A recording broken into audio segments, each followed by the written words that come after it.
Hello there. Welcome to my show, COVID-19 update by Heerak for November 8th, 2020. And today is the Lord's Day, Sunday, first day of the week.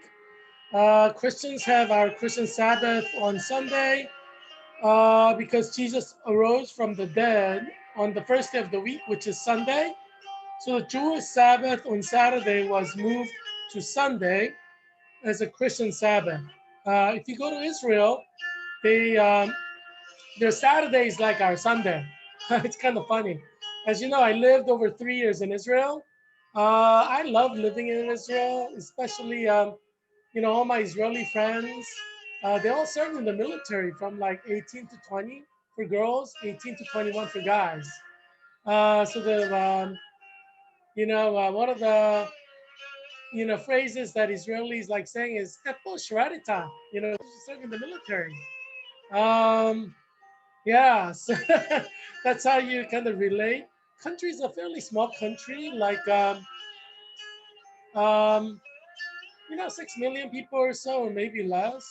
So after a while, everybody knows everybody. It's kind of like living in Delaware or living in Rhode Island. I lived in both Rhode Island and Delaware. My parents are in Delaware. My sisters are in Delaware.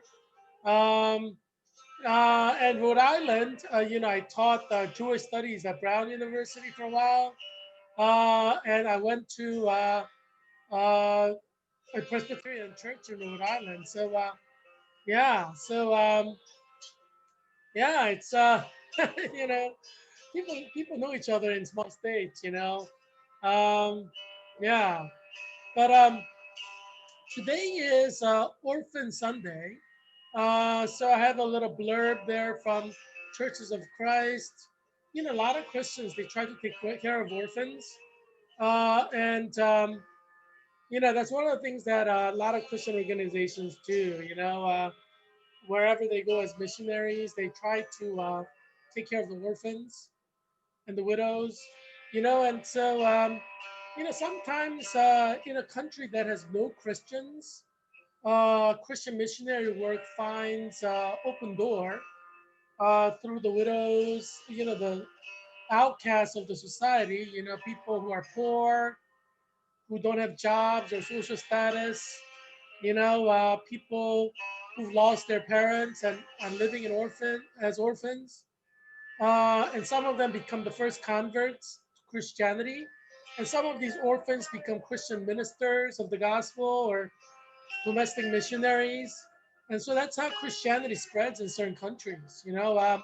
It's interesting to read about how Christianity spreads throughout the world, because as you know, the Great Commission, that's what Jesus gave before he ascended into heaven. Um, he says, go out into the world and make disciples of all nations, baptizing them in the name of God the Father, God the Son, and God the Holy Spirit. So that is the Great Commission, or that's the commandment that Jesus Christ, who is God, gave us before he went up to heaven, ascended to heaven. So every Christian church is engaged in some kind of Christian missionary work to share the good news of the gospel, to let other people know about Jesus Christ. So that is going on with every Christian denomination in America and around the world. And Christian missionary work is an important part of the Christian church. So if you go to any church in Arlington County, they'll probably share with you what missionaries they support around the world. And they often have short-term missions. As you know, I live in Arlington County, and I visited a lot of the churches in this area. I've visited Lutheran churches, Evangelical Lutheran Church of America churches, as well as Missouri Synod Lutheran churches. There's a great Lutheran Christian school in this area. I don't know if you know about it, but it's good Christian education. I celebrated Christmas Eve service with them one Christmas Eve. It was nice. And they have their missionary work through the Ethiopians in this area. Um, so there were a lot of Ethiopians there at the church because they're kind of starting a small Ethiopian church. I think they invited an Ethiopian pastor. So So yeah, the Lutheran Church in Arlington is doing a lot of good. I visited Trinity Episcopalian Church, which is the one right at Columbia Pike. Um, I visited, several United Methodist churches. I like Clarendon United Methodist Church. They have a great sing-along Handel's Messiah.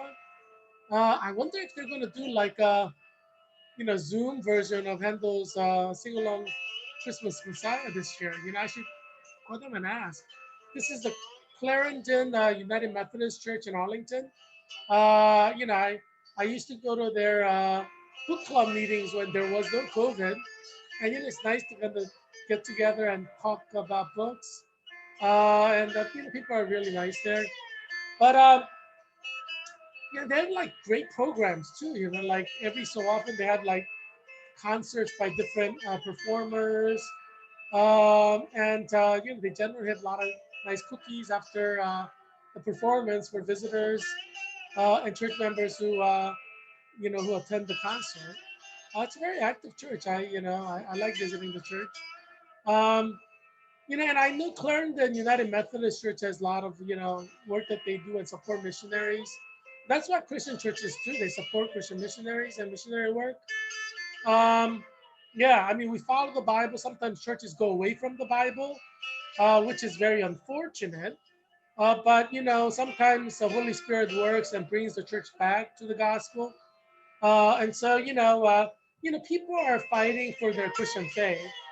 I don't know if you've read the book Pilgrim's Progress, the story of Christian, the protagonist, main character in the story. But a Christian life is one that has ups and downs. Majority of Christians do not maintain like super duper Christian life all throughout their life. Sometimes they fall and make mistakes, commit sins. They get back up again and they start, growing in Christ. And some people repeat that cycle. They fall again. There are Christians who live a very consistent Christian life, and that's the kind of Christian I want to marry. Because I don't want a roller coaster ride with my wife, right? You know, um, so I want to marry a good Christian woman who loves Jesus and has a consistent Christian life. Um, that's the kind of woman you want as your mother, your wife, and the mother of your children. I've never been married. I don't have any children, so I'm praying God will send me somebody who's good Christian and beautiful uh, and pretty, and and has a nice body. I'm not going to lie to you because there's no point lying, right? 99.9% of the guys, the most important thing for them is woman's beauty, like facial beauty and physical body beauty. They will not tell you some of them because they want to act holy, and some people are just modest, so they don't want to talk about private things, and I respect that. But 99.9% of the men, the most important thing for them is woman's physical beauty, like pretty face and a nice body. So yeah, lay off those cookies, lay off those cheesecake, ice cream during COVID-19. You don't want to be gaining any weight. Make sure you weigh yourself every day. If you're not married, it's important. Guys care about that. All guys. Um, yeah, it's COVID-19 is a tragic event for single women.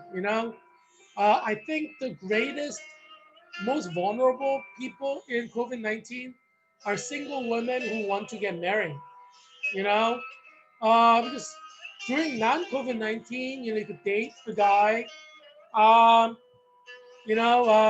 but during COVID-19, dating a guy can be dangerous because you get COVID and die.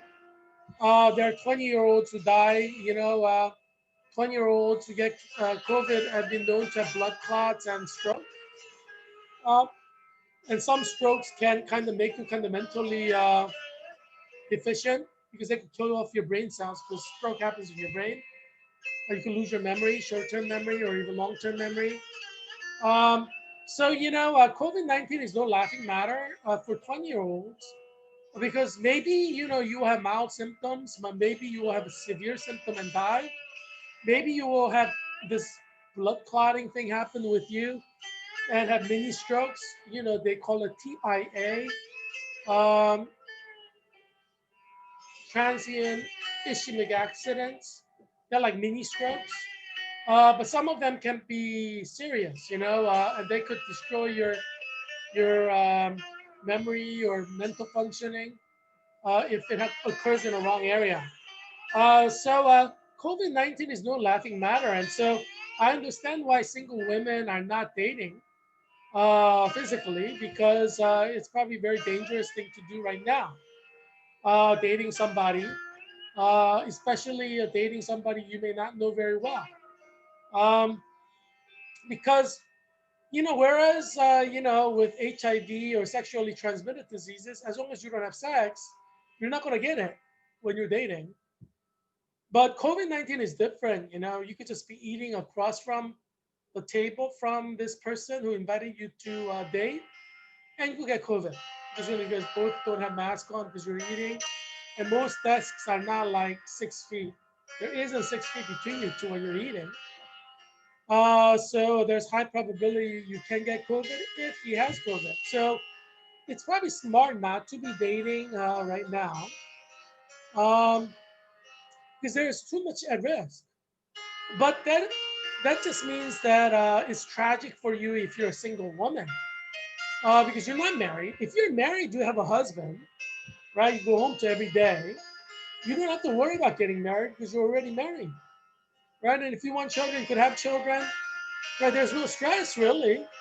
But for single women 18 to 22, COVID 19 that started in March is the worst thing that could happen to you. I mean, you're the most vulnerable because your whole future can be destroyed by this. Your biological clock is ticking. And whereas if COVID-19 did not strike, you could do all kinds of social things, especially this area, Arlington, Alexandria Falls, Church of Fairfax County. There are a lot of singles people because you have the senators, House of Representative members. So a lot of college graduates come here after graduation to serve as interns for senators, House of Representative members, Supreme Court justice. And there are a lot of non-governmental organizations, NGOs, and there are a lot of government organizations where a lot of college graduates come to, like FBI, CIA, Homeland Security, and all kinds of other, para-government organizations where they can work.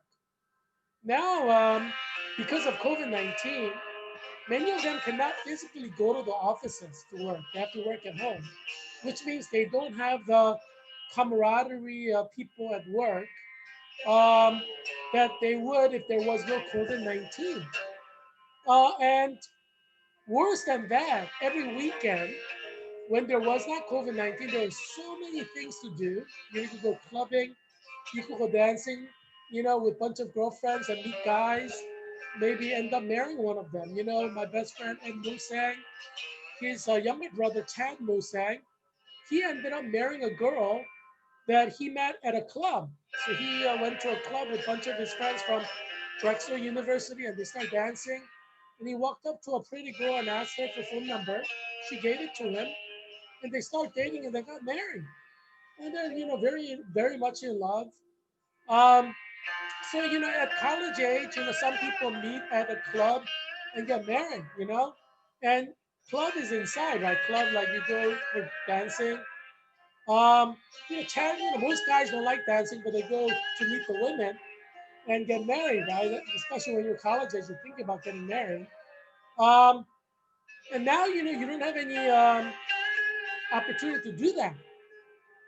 For men, we don't really have a biological clock that is ticking. We can get married at 18, 22, 25, 30, 40. It doesn't matter because, we don't experience menopause.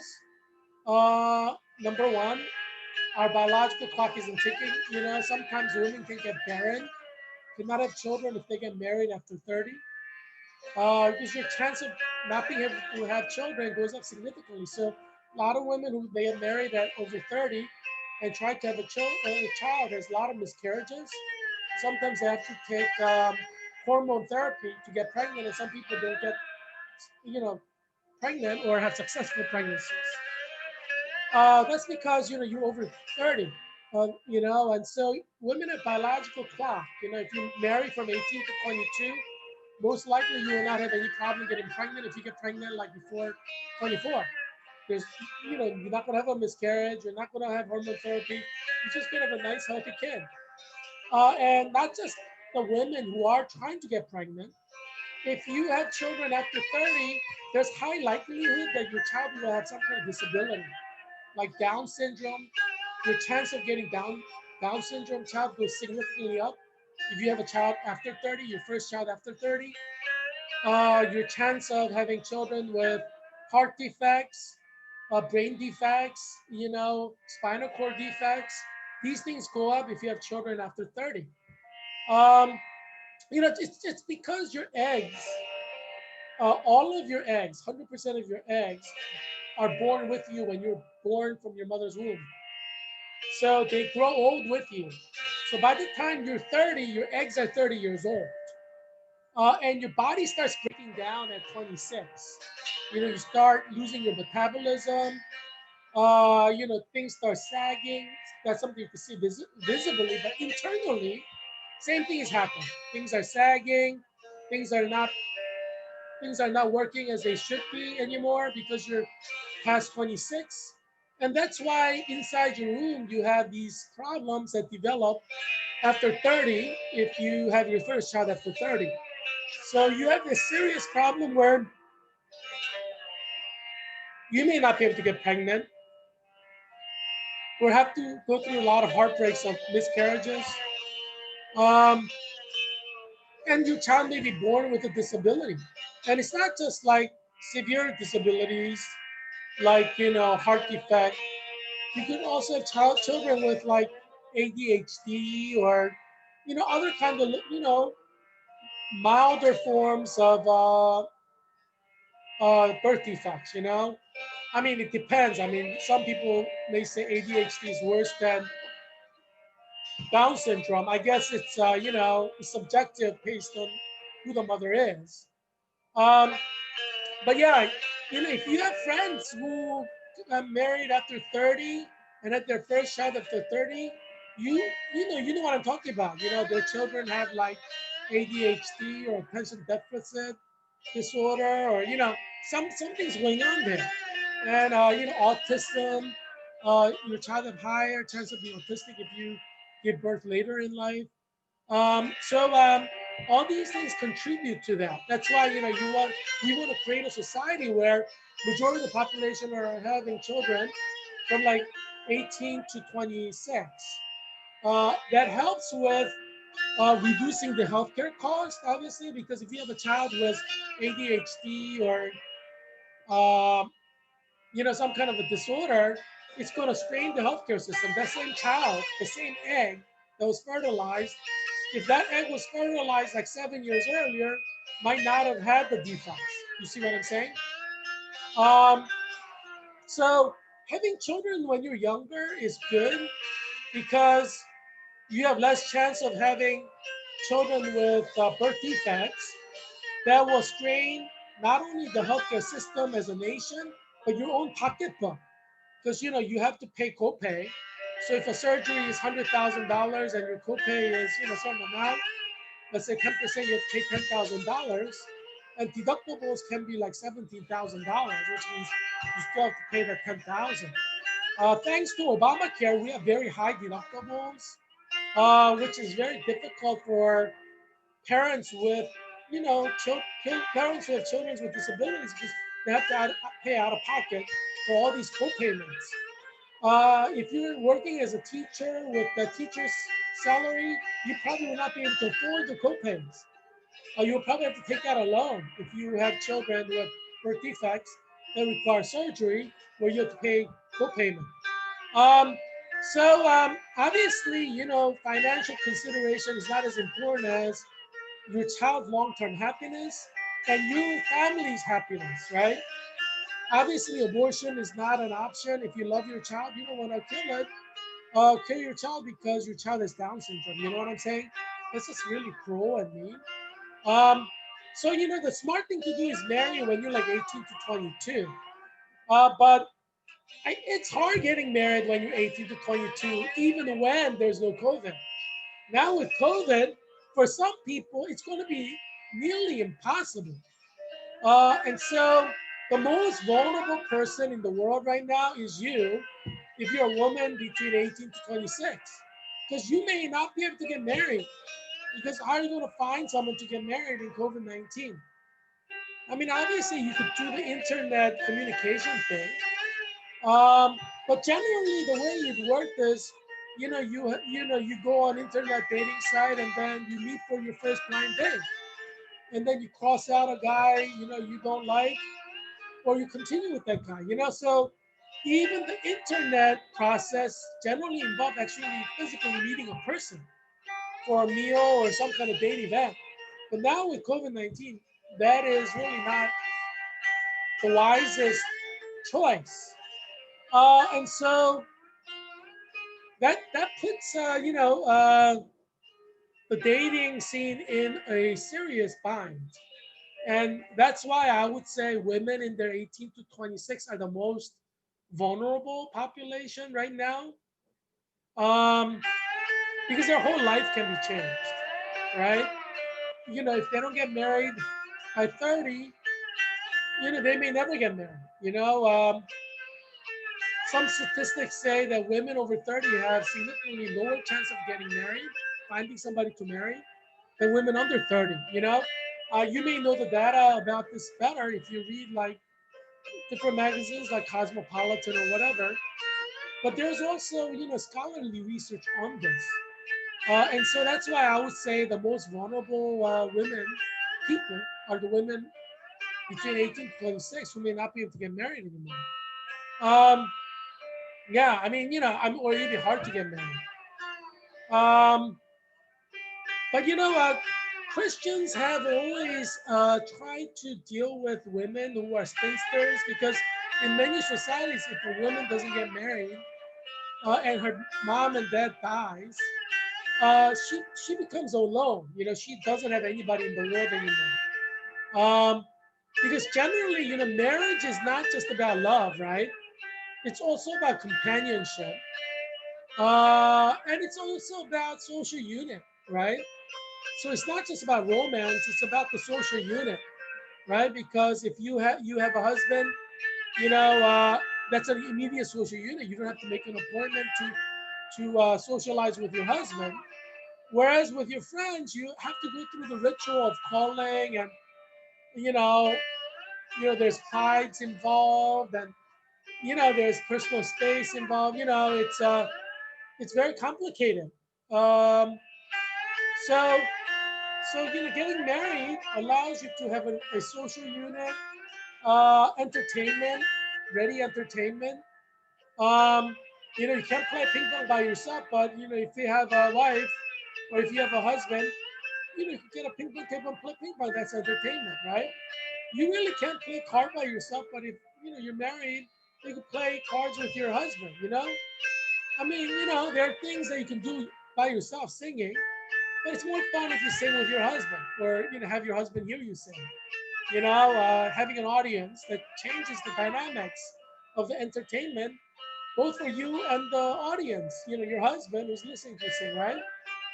Um, yeah, I mean, there are beautiful clothing because women want to be admired, right? Uh, that's why the fashion industry works, because women want to be admired, men want to admire women. If you have a husband, you need to buy a new set of clothing and have your husband admire you. You can't do that on your own. Um, I mean, you can look at the mirror and say, "Mirror, mirror in the wall, who's the fairest of them all?" Uh, one of my favorite movies is Maleficent. You know, everybody is so good at acting there, and I especially like the main character. Um, yeah, and so yeah, so you see, this is why I think women are the most vulnerable. 18 to 26-year-old women. It's absolutely tragic for you that COVID-19 has happened. and it's continuing. And Dr. Fauci says it will go on until 2022 or later, at least until 2022. So you're looking at this kind of scene for at least 2 more years. It may get worse, you know. Yeah, it's tragic what's going on. But missionaries used to go to, they still do go to countries, and there are these women who couldn't get married. So in a way, they become like social rejects, right? Children go, oh, she's not married. That's weird. You know how children get. Because obviously children have mother and father, right? So if they see a woman who's not married and have no children, little children think that it's weird, and that's how they talk. It's not like they're trying to be mean, but as children, they compare what's in their home to what's outside of their home, right? Um, so by definition, a lot of single women who don't get married become social outcasts in many societies, and that happens in America as well. If you're a single woman in any social setting and you're not married until late, or you're not married at all, it's hard to socialize in certain settings, especially when there are couples involved. And you know what I'm saying? If you're a single woman who's a spinster, spinster is someone who's not married, at an old age. Um, and like in certain countries, these spinsters are not only ostracized socially, but economically they're ostracized.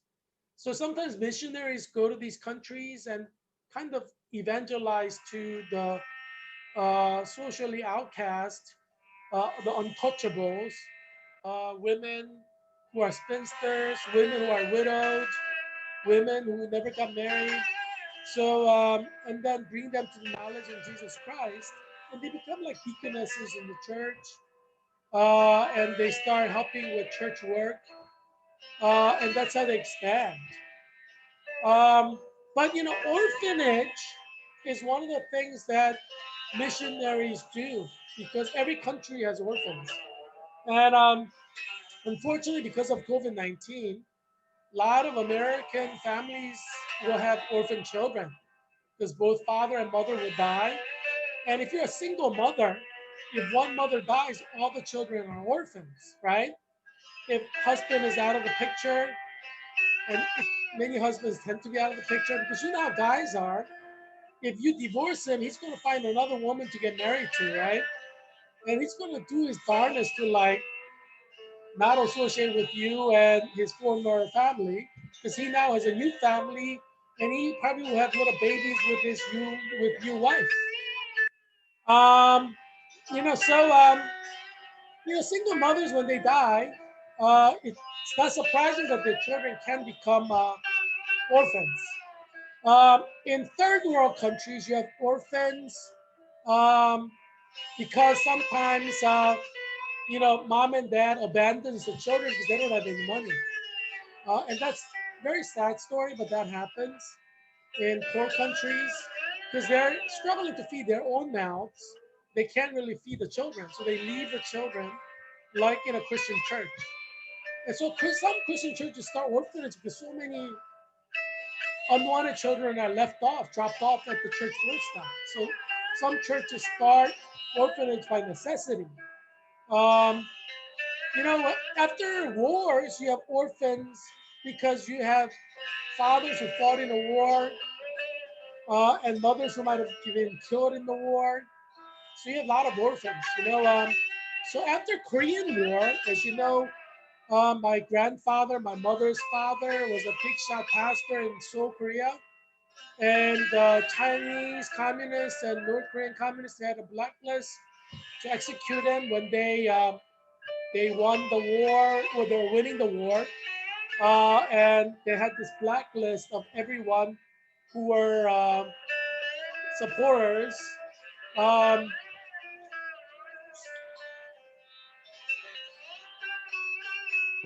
this orange soda is really good.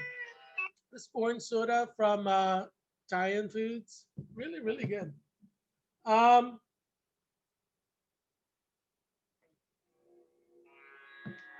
and so, yeah, like, so they had a list of the supporters or yeah, supporters of Christianity or leaders of Christianity that they were going to go after. So they went down the list, right? And my grandfather, because he was a big shot leader in the Christian church, he was on the top of the list to be targeted.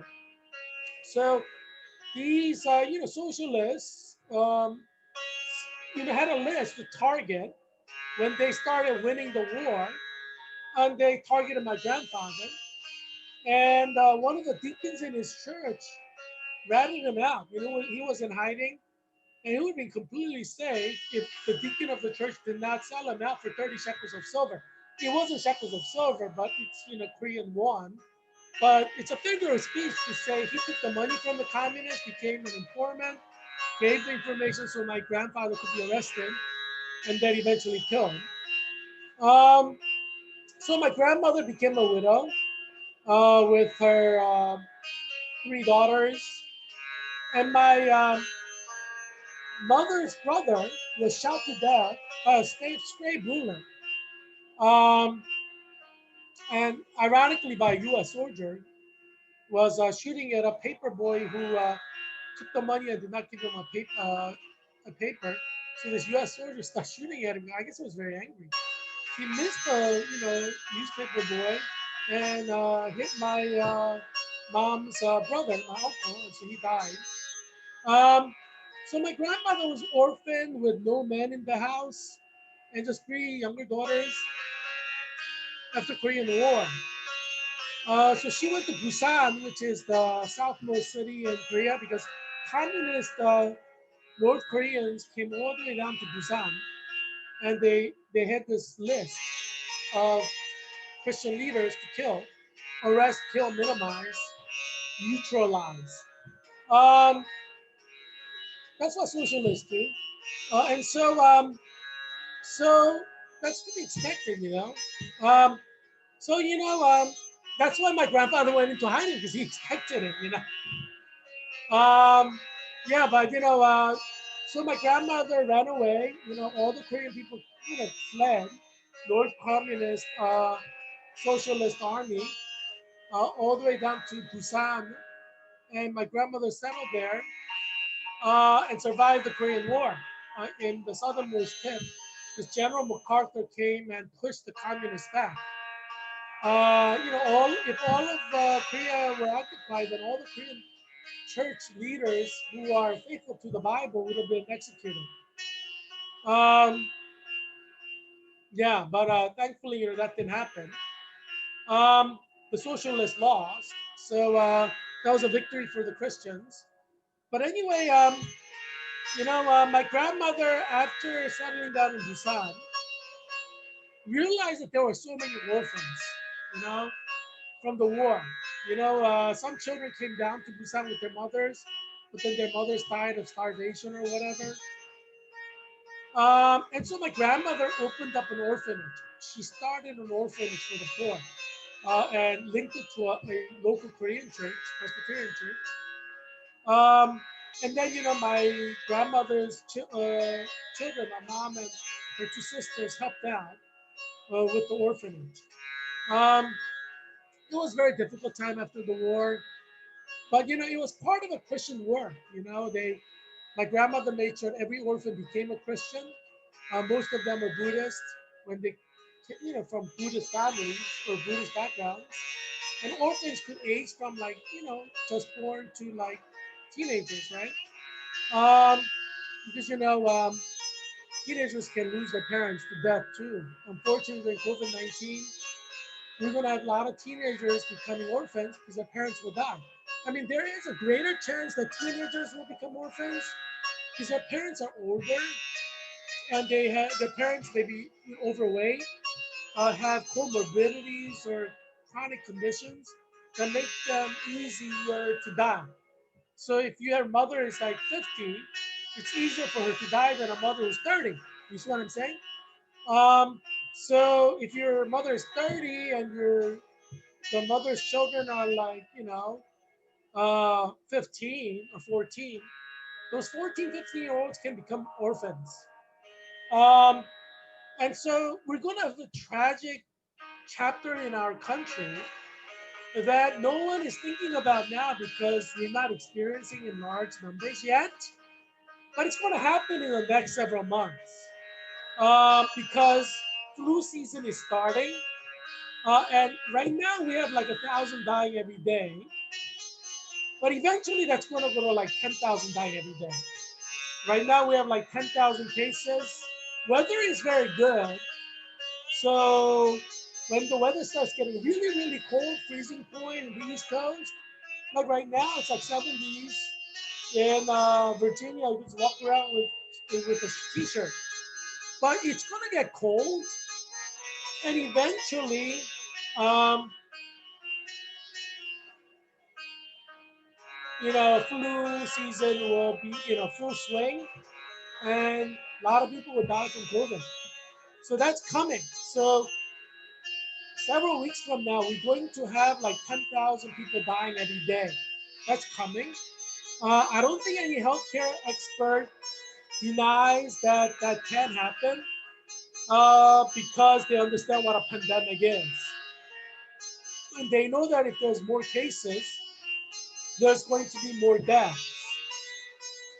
So you're probably looking back in the summer when you enjoyed your time with your friends, a lot of single women, uh, went to the beach, especially in areas where there were not COVID that were really spreading fast. Maybe some of you were able to meet someone and you were able to get married. Who knows? I mean, there are smart women out there who get things done. But maybe you had fun time spending with your girlfriends, like the women behind me. But that's a distinct memory. Um, and now you are left with COVID-19. And maybe you'll lose some of your girlfriends to COVID-19 death. So we're looking at a scenario, a few months from now, we may need orphanages in all 50 states. We do have the foster family system, but I don't know how well that's going to work during COVID-19 era. So, as you know, I'm Heerak Christian Kim, candidate for U.S. Congress in Virginia's 8th District. I'm running for U.S. Congress on November 8th, 2022, 2 years from now. There's going to be an election. Every 2 years, we have U.S. Congress election. Obviously, I'm planning to win. um, there were COVID-19 glitches that kind of were problematic for 2020 election. This COVID-19 came out of nowhere in March. But 2022, we start preparing early. Like what I'm doing. And COVID-19 is probably going to be here until November 8th, 2022. So, you know, uh, that's exactly 2 years from now because today is November 8th, 2020. Um, yeah, so, yeah, I'll be better prepared and obviously everybody will be running under COVID-19 conditions. And as Dr. Fauci said, COVID-19 is going to last until end of 2022, at least. So probably far longer than that. So for next 2 years, we're going to have the conditions that we have now. 1,000 people dying every day on average. Higher in the winter. Um, even in the summer, we're going to have 1,000 dying or more every summer. So that's something we're looking at. 365 days of death, 1,000 average per day, and in flu season, much higher. So that's what we're going to have for the next 2 years. Obviously, it's predictable because we experienced it until now. And so we know what it's going to be like in 2021. We know it's going to be like in 2022. It may get worse, but it's not going to get better. Um, yeah, and COVID-19 is so complex, there's not going to be a working vaccine. There's not going to be a working cure by 2022, November 8th. So, Yeah, I mean, I'm predicting that over this 6 months of flu season that's coming, so October, November, December, January, February, and March, April, May, it's more like 8 months, um, until June, there's going to be at least 60,000 people dying in every state in the union. So 50 states, we're going to have minimum 3 million deaths by June 2021. And that same scenario will exist from October 2021 to June 2022. We're going to have 3 to 30 million people die again during that flu season. So that's going to be the case for the next several years. You know, because this is a 365 days a year virus. It's not going to go away. It was here every day of the summer. So there's no reason for you to think it's going to go away. It's transmitted human to human. And it's serious enough, human beings are dying, 1,000 per day. Um, yeah, so we may have to create orphanages. So Christian leaders out there, get ready. Um, you know, um, yeah, it's not 955 actually. That's a typo. From yesterday to today, I mean, it's Sunday, so, reporting is always kind of delayed. There's about like, 500, 30 or 40 people who died or reported, that's reported. Probably more than that, but, Sunday, people go to church, they read the Bible, they go golfing or whatever. So reporting is kind of delayed on Sundays, but, we have like 5,000, 400 reported. So it's not 955, that was from yesterday, so that's a typo. So we have a total of 237,561 deaths so far. And in terms of cases, we have 9,954,952 cases. As you know, we are headed to recount for election. Nobody has won yet. Um, Joe Biden hasn't won yet. Let's be honest here. Until victory is declared, Joe Biden hasn't won. And my guess is President Trump will end up winning. That's my guess because after the recount, they're going to find out that there were a lot of irregularities that they have to take care of. And then President Trump will end up being the winner. So we'll have 4 more years of President Trump and 4 more years of Vice President Pence. And ideally, we'll have either Vice President Pence win after that, or Ted Cruz or Marco Rubio or whoever comes after that, as long as they follow Romans 1, uh, you know, uh, as long as they follow the Bible, I'm happy to support them. Um, whoever wins the Duke Out Fest in the primaries. Um, yeah, but it's I guess we have several days or maybe several weeks to wait, but it's worth waiting because we need election integrity. If we just like brush this aside, then anybody could play tricks and they're like, oh, nobody's going to check.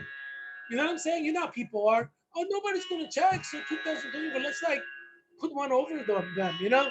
So it could happen to either party, right? Republican Party or Democrat Party in any state.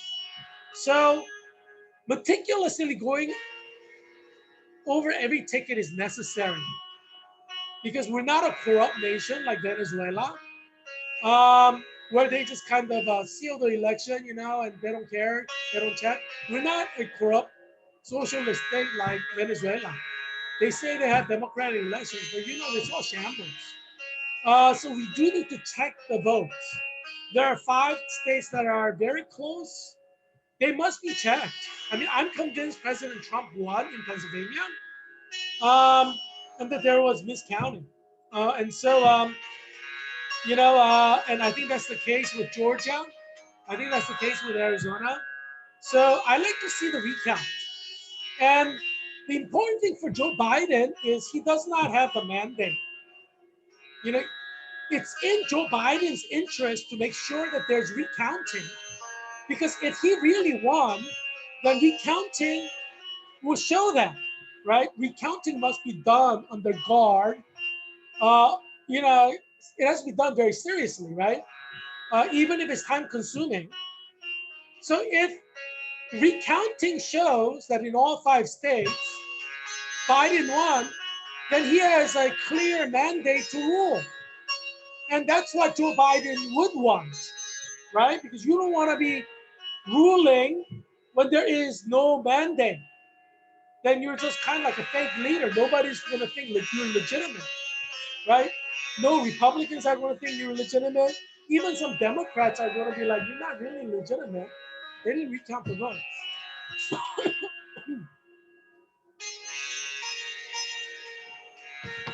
And that's not only going to come to haunt Biden and Kamala Harris, it's going to come to haunt everybody. All Democratic senators, all the Democratic House of Representatives, all Democratic governors, all the Democratic mayors, because everybody's going to say, well, we don't really know if it was legitimate. Even Democrats will be saying that. So obviously, it's in Biden's interest to support a complete recount in all 5 states. Because if Joe Biden or Kamala Harris objects to a complete recount, it makes it look like they have some kind of conspiracy going, like something shady going. That's what normal American people are going to assume, because they'll be like, what does it hurt to recount it? Just to be sure. That's how normal Americans talk. So if Joe Biden and Kamala Harris says, we don't want the recount, then Americans are going to be pissed at them. Even the Democrats will be pissed. Because Democrats want to recount as well. Democrats want to recount just to say, hey, I told you so. But Republicans want to recount because we think that Trump won. But obviously, having scrutinized recount is necessary for democracy. America as a nation will collapse because nobody thinks this is a legitimate election. I mean, the president of Mexico will not congratulate anyone because he doesn't know who won yet. Because he understands there can be corruption in the election. So he understands that checking the election process for corruption is necessary. This is how many leaders around the world are thinking. They're saying, well, what does it hurt to double check? Right? What does it hurt to double check?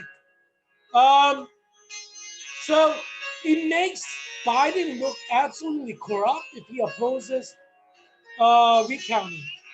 It makes Kamala Harris look absolutely corrupt if she opposes recounting, right? Because if you really won, why would you not do it again?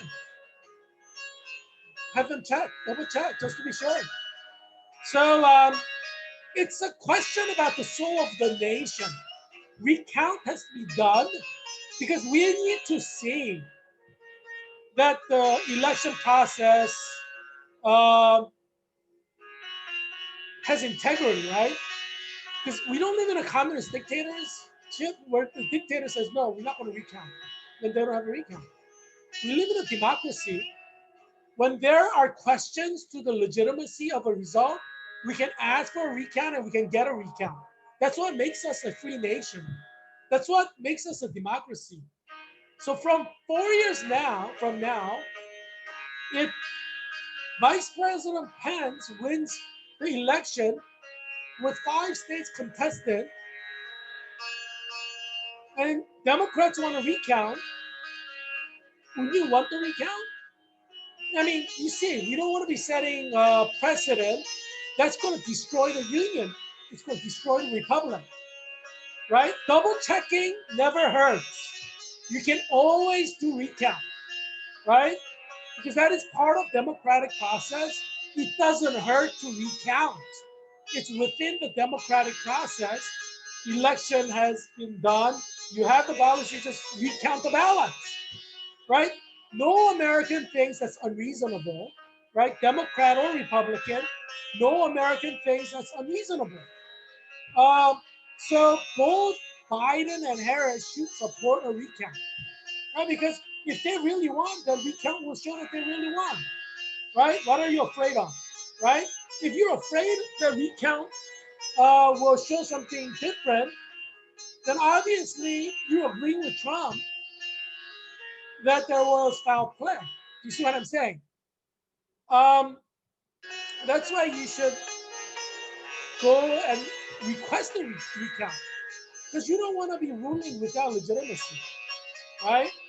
That's going to cause catastrophic problems for the nation, right? If there is no legitimacy. Um, so obviously, I think President Trump won, and recount will show it. Um, but if you support Biden and Harris, and you're confident that the votes were real, then you should call for recount as well. What are you afraid of? You see what I'm saying? We're talking about heart and soul of a nation. Recounting in all 5 states is necessary for our nation to move forward. Without the recount, our nation cannot move forward. There's going to be doubts about everything. And vote of non-confidence can destroy a government in ways you cannot even begin to imagine. So this recount is necessary for the integrity of the election process, but not only that, for the heart and soul of the republic. Without the recount, the republic will 100% collapse because you will lose the confidence of 330 million US citizens in both parties. Yeah, you're going to lose the popular confidence in the government, and the republic will collapse because legitimacy is important. As any political scientist or political science professor will tell you, without legitimacy, you cannot govern.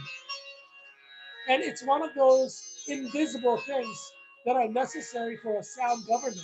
You can ask anybody in School of Foreign Service um, who deals with government and legitimacy. Um, so yes, let's do the recount. It's necessary, even if it takes days, weeks. We must do the recount, or the republic will fall because people will not trust the republic. Um, yeah, you need to do the recount for the trust of the people in the republic, right?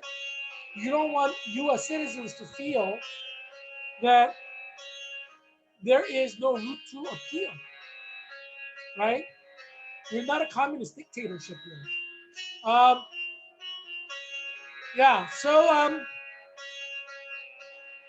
we have 5 top Asian COVID-19 cases, or countries with top 5 COVID-19 cases.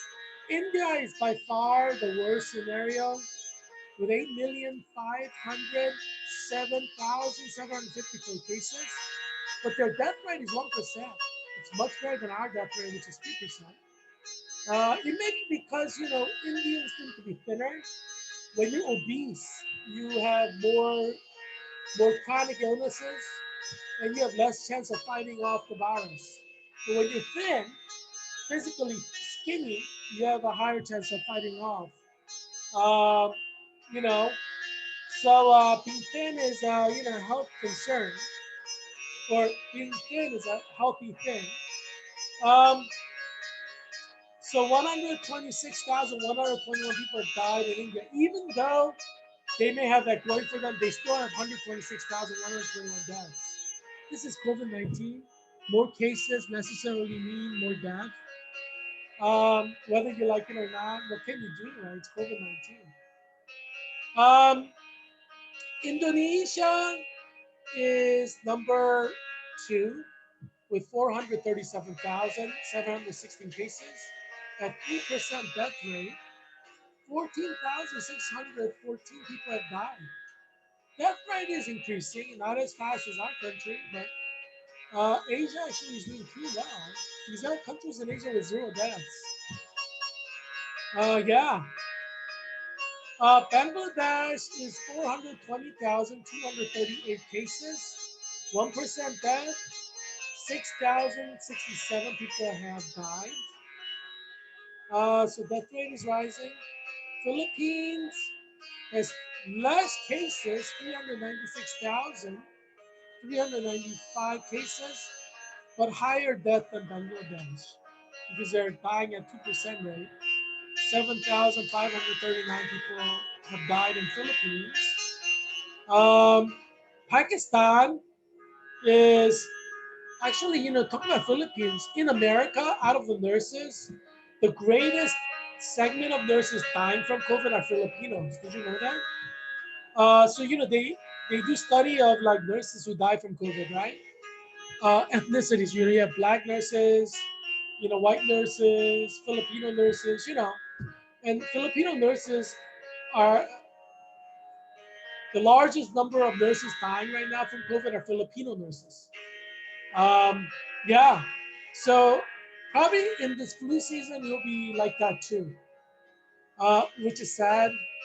And I don't know why that's the case. I don't know why the greatest number of death among nurses are among Filipino nurses, but that's something that merits some kind of research and study.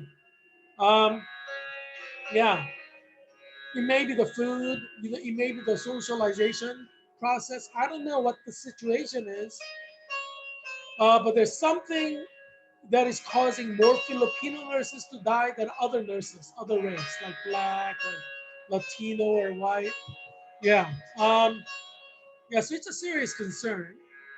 Um, yeah, so just be careful. I mean, all nurses should be careful. A lot of nurses are going to die. I'm predicting that at least 10,000 nurses will die by Christmas 2020. So we have like 60 days, or over 50 days to go. Um, death are going to spike at some point, significantly spike. And we have 50 states. We have 1,000 people dying already. I mean, even now, there are a lot of healthcare workers, nurses dying. Um, but it's going to spike up. And so I'm predicting that like 10,000 nurses will die by Christmas. Let's see. I hope to be wrong. It'd be great if I'm wrong. So let's see. Um, Pakistan is 343,189 cases at rank 5 and 6,968 deaths, a 2% death rate. So more than Bangladesh, which is at 1% death rate. So percentage of people who die, it matters. Um, yeah, can I get a 5 on keeping the percentage of death rate low? Yeah, because yeah, it matters. Yeah, today's heading is COVID-19 USA. It's spiking everywhere. Um, Utah reports 2,386 new COVID-19 cases Sunday. Positive rate tops 20%. That means out of 100 people tested, 20 people got it. Utah's in serious trouble. Look at the numbers, 2,386 cases. They used to have like a few hundred cases just a few weeks ago. It's shocking. Yeah, COVID-19 is death is headed to Utah. This article is by Ashley Imlay in Deseret News um, today. And the significant quote is Utah health officials reported another 2,386 COVID-19 cases and one additional death on Sunday. The new cases were confirmed out of 9,311 people tested. Uh, so let's say they test more people. That's kind of necessary, because generally you test people you think have COVID, right? Right? If they have some kind of symptoms, that's why you test them. Um, yeah. So, or you have high chance of getting COVID, like you're working as a teacher in a school with classroom full of students, or you're working as a nurse, and you could get tested for COVID. But you can't just get tested for COVID anytime you want in many places, right? You need like a doctor's script, or you need something for the test. And so generally, you have to show some kind of symptom. And many places you need doctor script. Doctor says, well, you have symptoms of COVID, so I write a script so you can get a test for COVID. So yeah,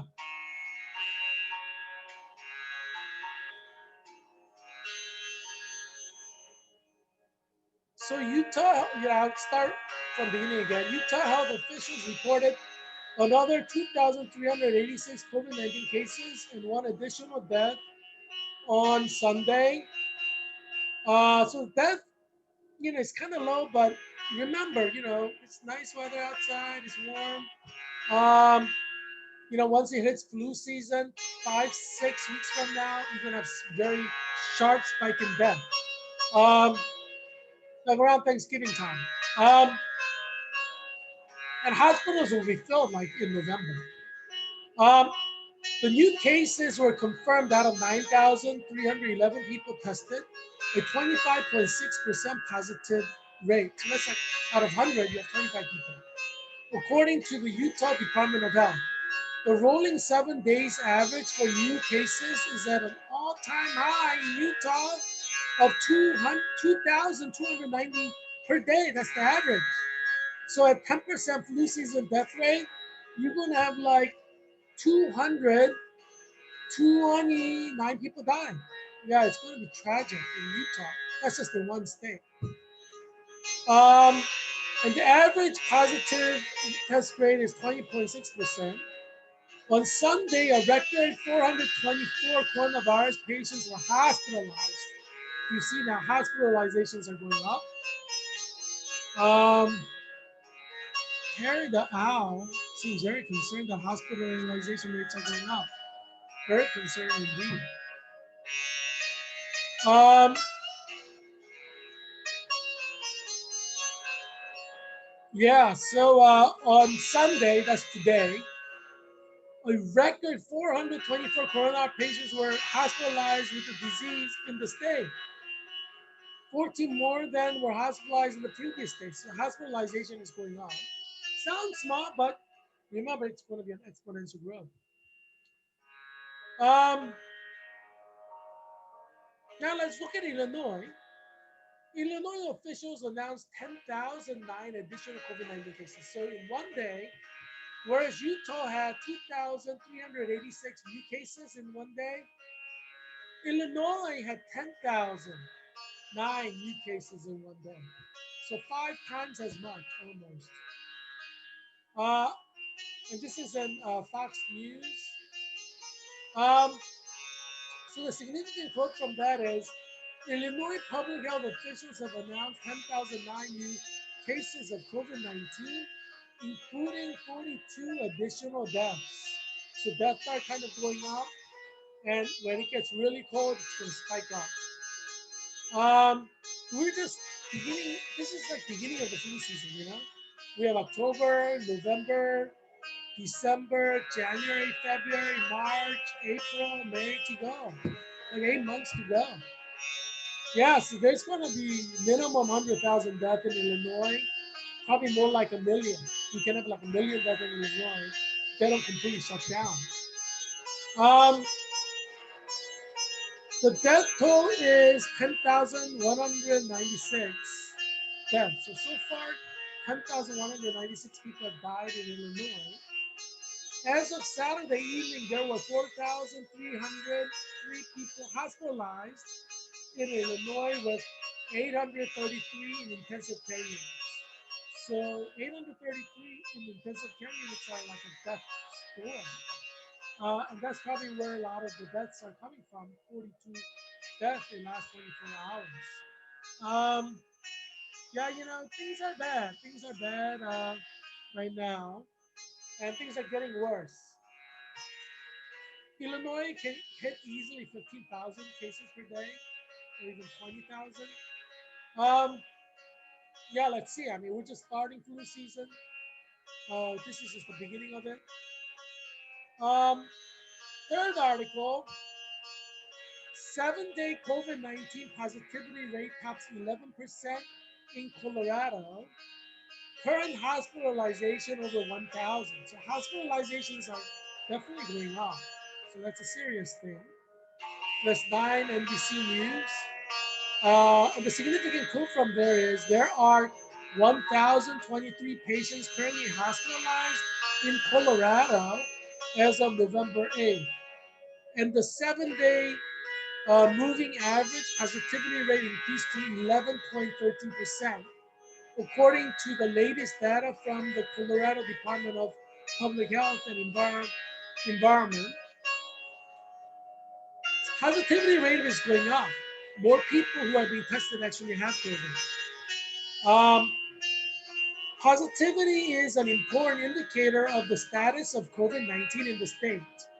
The World Health Organization, WHO, in May 2020 recommended that the positivity rate be at or below 5% to contain the virus. So what that means is almost all the states in America cannot contain the virus.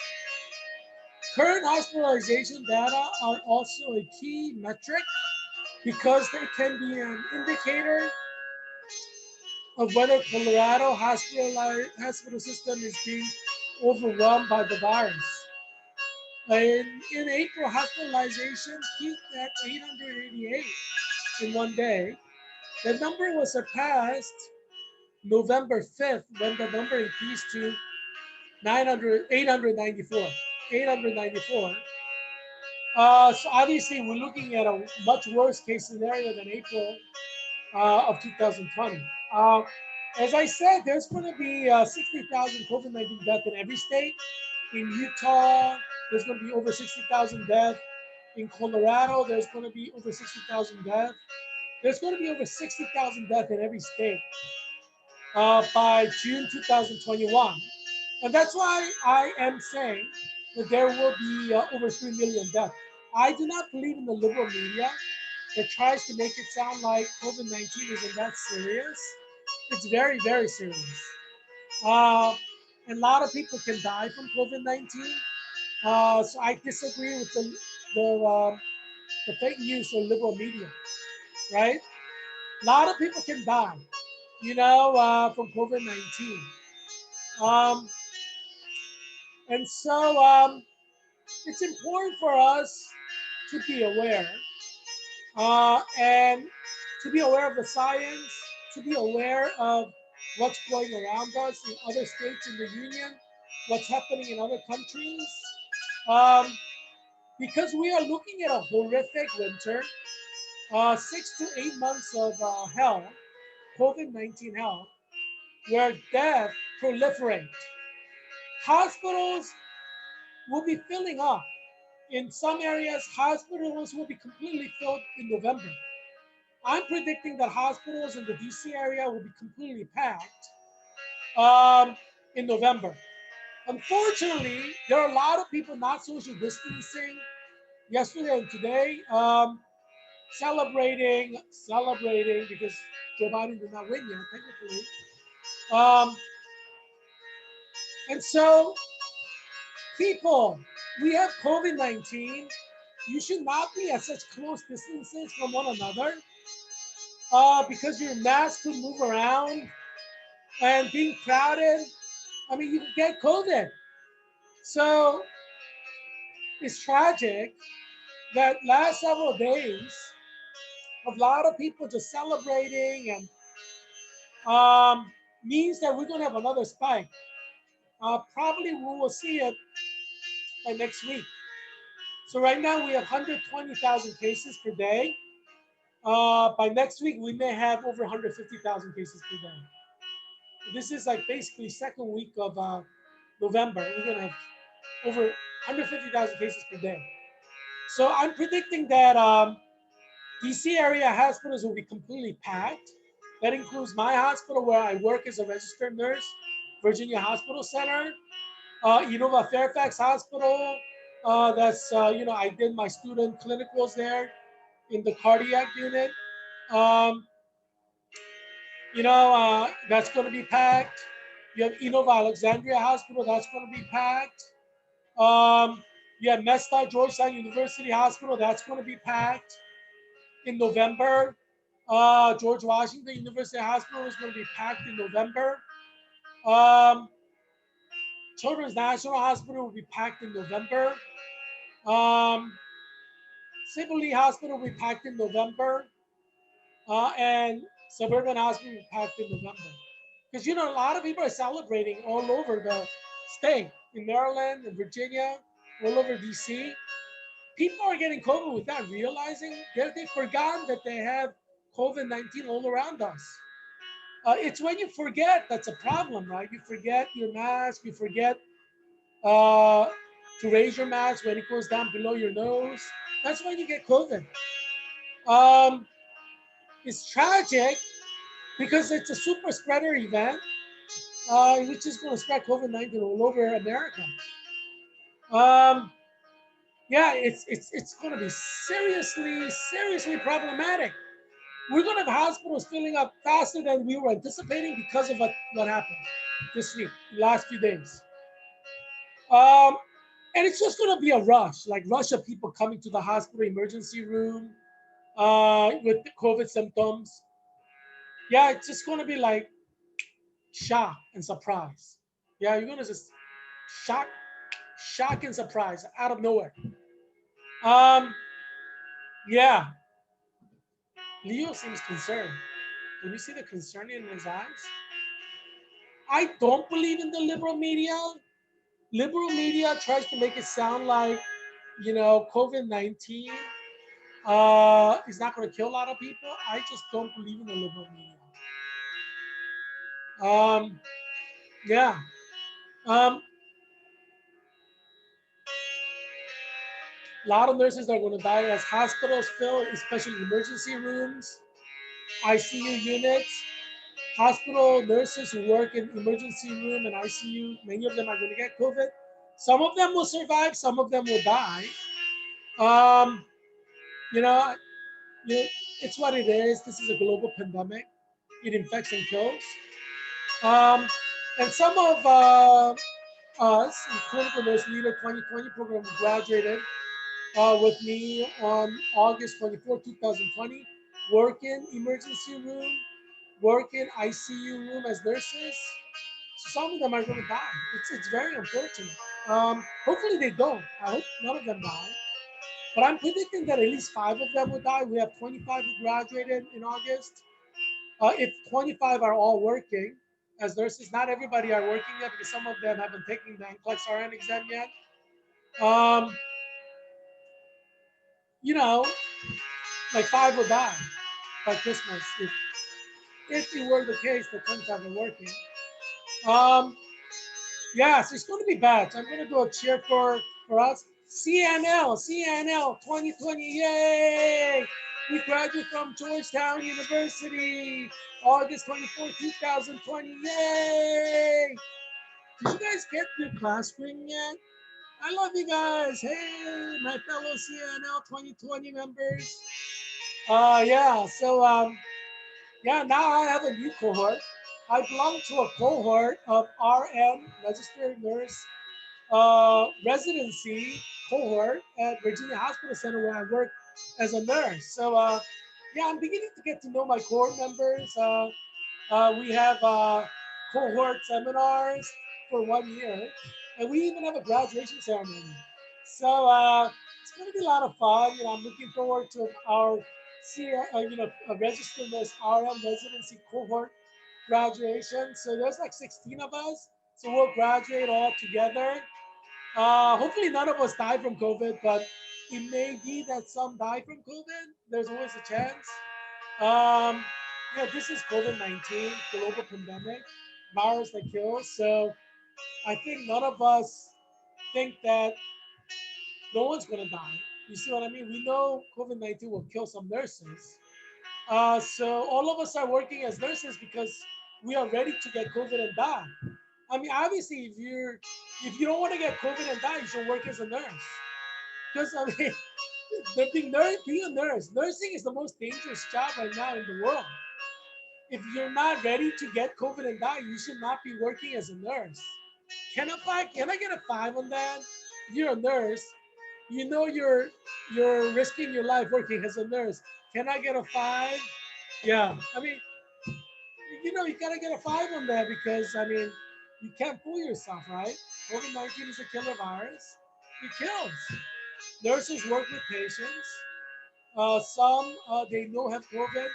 Some they may not know have COVID, but may have COVID.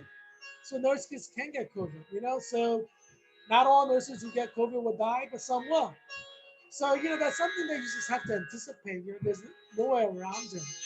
Um, yeah, I mean, what can you do, right? It is what it is. It's a global pandemic, right, that kills. Um, so I'm going to do a cheer for my core members.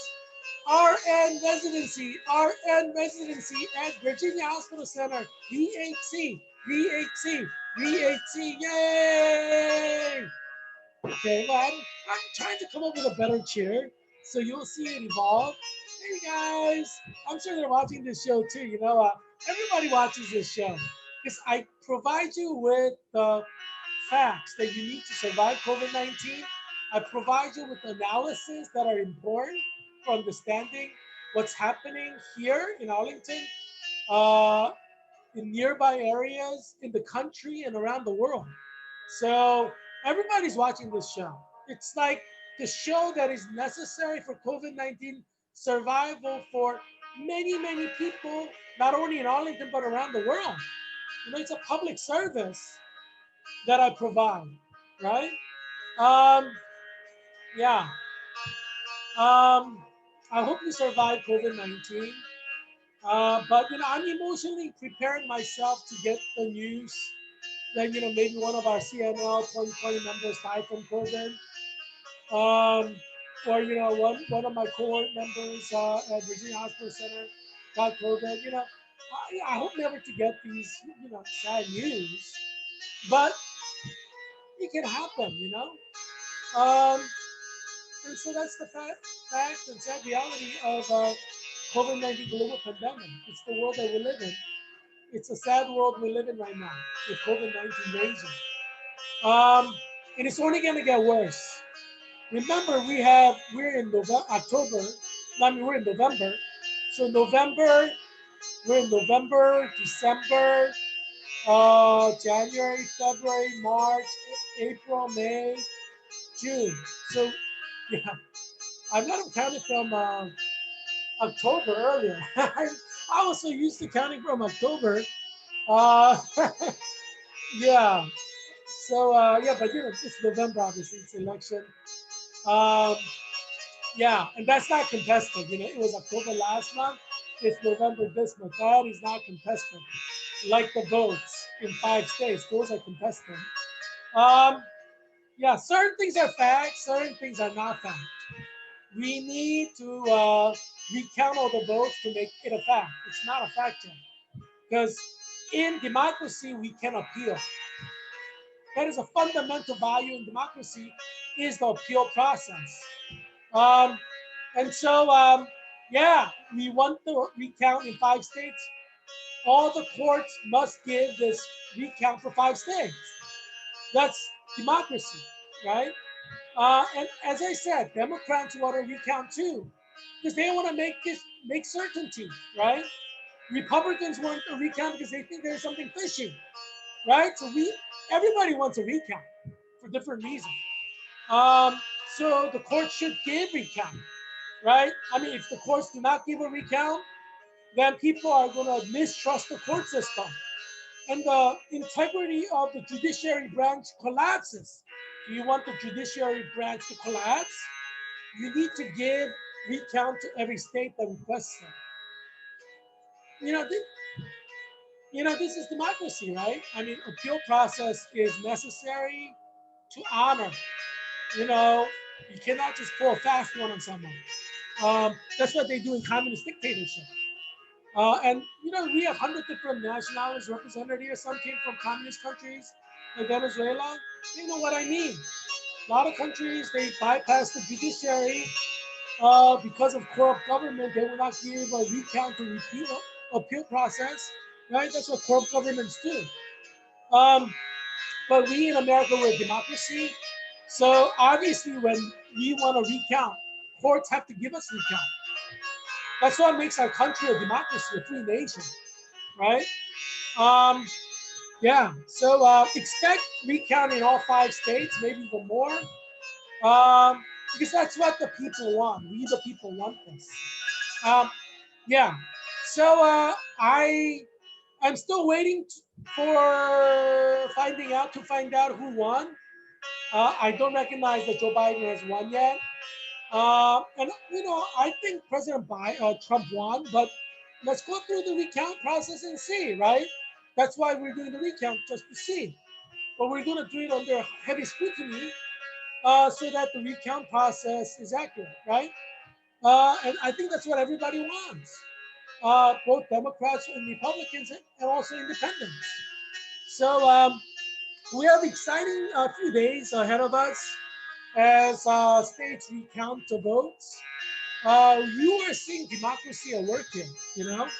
Um, so yeah, I mean, exciting as a historian. As you know, I was trained as a professional historian at UCLA. As a historian, professional historian, it's very exciting to see democracy at work, right? This is how people come to have confidence in democracy and in the government. When they want to repeal or appeal or recount, they get it, right? That's how people confirm that they live in a democracy and not a dictatorship, right? Um, can you imagine what would happen if courts do not grant a recount? Oh my gosh, and that could be more damaging than any other foreign invasion. You know what I'm saying? Uh, Governments can collapse due to lack of confidence by citizens. Yeah, it has happened many times in history. So the ball is in your court.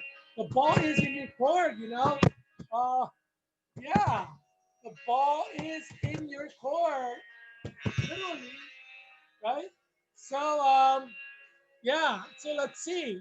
Are we going to go back to the dark ages uh, of criminality system that is court system that is filled with corrupt judges?